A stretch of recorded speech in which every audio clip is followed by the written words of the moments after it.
Geda gedi geda oh.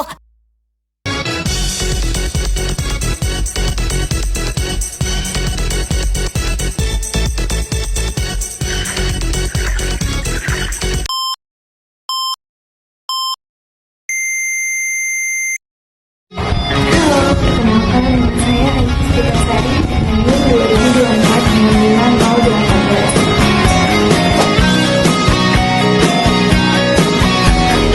Halo, perkenalkan nama saya Galuh Sukma Cahyani, NIM 2024 65031.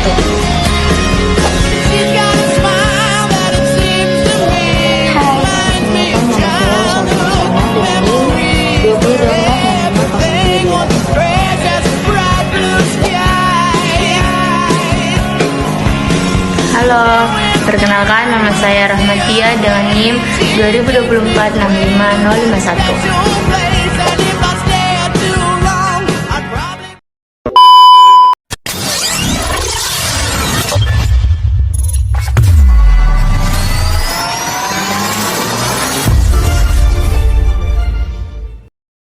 Perkenalkan, nama saya Ayu Puspitasari dengan NIM 2024 65018. Jadi di sini saya akan menjelaskan mengenai volatil dan non volatil. Jadi volatil ini adalah salah satu jenis memori yang berada dalam komputer. Contohnya itu seperti RAM atau Random Access Memory. Jadi di memori volatil ini dia hanya akan dapat menyimpan data pada saat komputer tersebut dalam keadaan menyala, dan data akan hilang ketika komputer tersebut dalam keadaan mati. Jadi memori volatil ini dia sangat bergantung kepada daya pada perangkat. Kemudian yang kedua yaitu non volatil. Jadi memori non volatil ini itu salah satu jenis memori juga yang berada di dalam komputer. Berbeda dengan volatil, kalau non volatil ini dia tidak bergantung kepada daya, jadi dia akan tetap dapat menyimpan data bahkan secara permanen walaupun daya pada komputer tiba-tiba mati. Jadi dia tidak bergantung kepada daya. Nama saya Galuh Sukma Cahyani. Di sini saya akan membahas materi tentang karakteristik utama dari memori volatil dan non volatil. Dan apa sih yang membuat keduanya itu berbeda? Nah, menurut kami ada dua karakteristik utama dari memori volatil dan non volatil. Yang pertama itu ketergantungan terhadap daya listrik, dan yang kedua ada pada kecepatannya. Nah, memori volatil ini memori yang hanya menyimpan data sementara pada saat aliran listrik terhubung pada komputer saja, tetapi memiliki kecepatan yang lebih cepat daripada memori non volatil.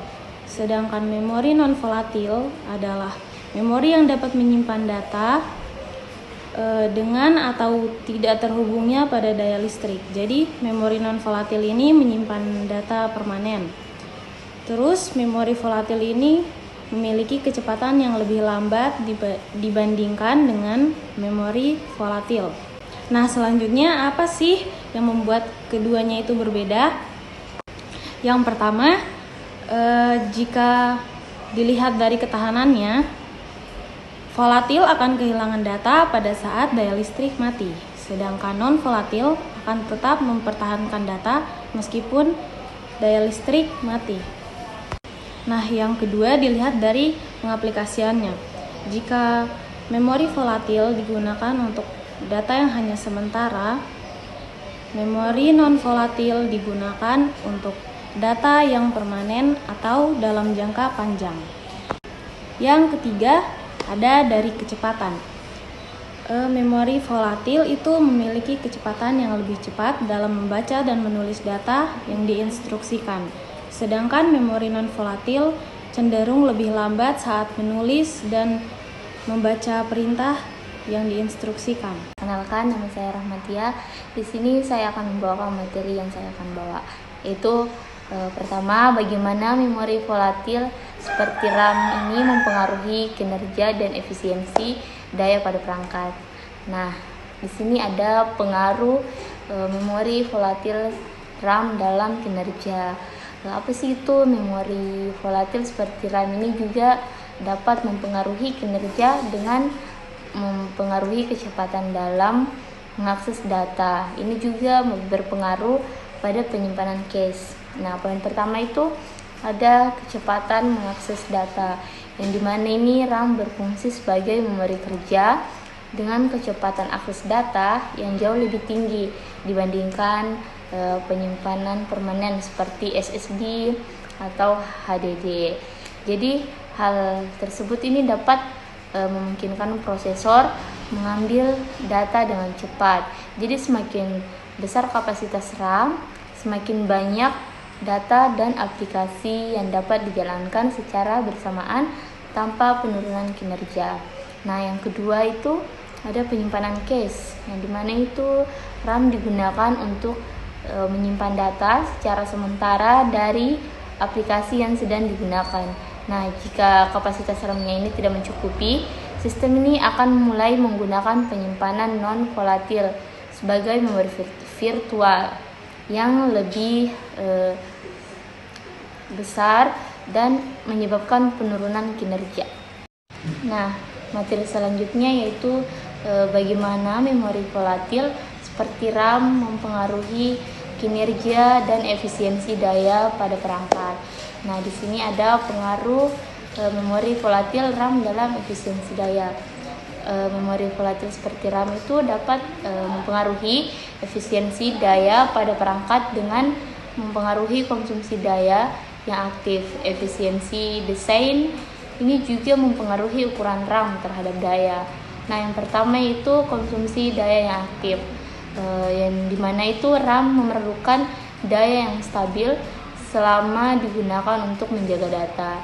Jadi beberapa jenis RAM itu seperti DRAM dirancang itu dengan siklus penyegaran atau di refresh yang terus menerus sehingga dapat mengonsumsi daya yang lebih tinggi. Nah, yang kedua efisiensi desain, ini juga seperti RAM modern atau seperti DDR4 atau DDR5. Ini itu lebih hemat daya dibandingkan generasi sebelumnya. Pengurangan voltage operasional dan peningkatan arsitektur ini juga membantu untuk mengurangi konsumsi daya, terutama di dalam perangkat portable seperti laptop atau smartphone. Yang ketiga itu efek ukuran RAM terhadap daya. Jadi memori juga ini memori yang terlalu besar itu tanpa kebutuhan khusus ini dapat meningkatkan konsumsi daya, terutama perangkat hemat seperti energi. Baik, selanjutnya ada apa sih contoh utama dari non-volatile memory dalam perangkat modern? Jadi contoh penggunaan utama dari memori non-volatile itu yang pertama adalah dapat menyimpan data secara permanen dengan menggunakan penyimpanan seperti HDD, SSD, atau flash drive. Kemudian yang kedua yaitu firmware dan sistem operasi. Jadi firmware sendiri adalah perangkat lunak tingkat rendah yang bertugas untuk mengontrol perangkat keras. Memori non volatil ini contohnya tuh seperti ROM, flash memory, seperti ROM dan juga flash memory. Ini tuh dapat digunakan untuk menyimpan firmware. Lalu ada sistem operasi. Sistem operasi ini termasuk ke dalam memori non volatil yang digunakan untuk menyimpan semua file dari sistem operasi.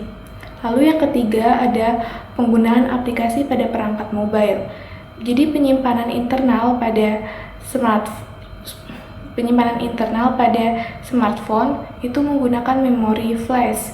Lalu ada change non volatil digunakan untuk menyimpan data aplikasi yang sering kita akses.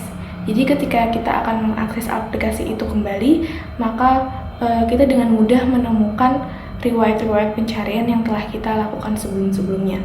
Lalu yang keempat ada aplikasi di komputasi dan data center. Jadi Kombinasi dari DRAM dan juga NVMe itu digunakan untuk aplikasi data center, seperti untuk menyimpan data-data yang penting tanpa kehilangan saat terjadinya mati daya atau kegagalan daya. Kemudian yang kelima ada peralatan rumah tangga cerdas seperti mesin cuci, smart TV, dan juga kulkas. Saya Oswatana Sana akan menjelaskan tentang bagaimana perkembangan teknologi seperti SSD yang menggunakan memori non-volatil mengubah paradigma penyimpanan data. Perkembangan teknologi SSD atau Solid State Drive menggunakan memori non-volatil telah membawa perubahan besar pada paradigma penyimpanan data ini. Teknologi ini mengubah cara kita mengakses, menyimpan, serta mengelola informasi. Di sini ada 4. Yang pertama ada kecepatan akses data. SSD menawarkan kecepatan yang jauh lebih tinggi dibandingkan hard disk drive atau HDD tradisional. Ini dapat memungkinkan pengaksesan file, pemrosesan data, dan waktu booting perangkat yang jauh lebih cepat. Yang kedua, ada penyimpanan ringkas, memberikan jalan bagi perangkat seperti laptop, smartphone, dan tablet dengan kapasitas yang besar. Yang ketiga ada konsumsi daya rendah, memungkinkan perangkat tetap bertahan lebih lama tanpa mengorbankan performanya. Yang terakhir ada cloud dan data center. Penyimpanan berbasis SSD ini mendukung layanan menggunakan cloud seperti streaming video, AI, dan analitik real time.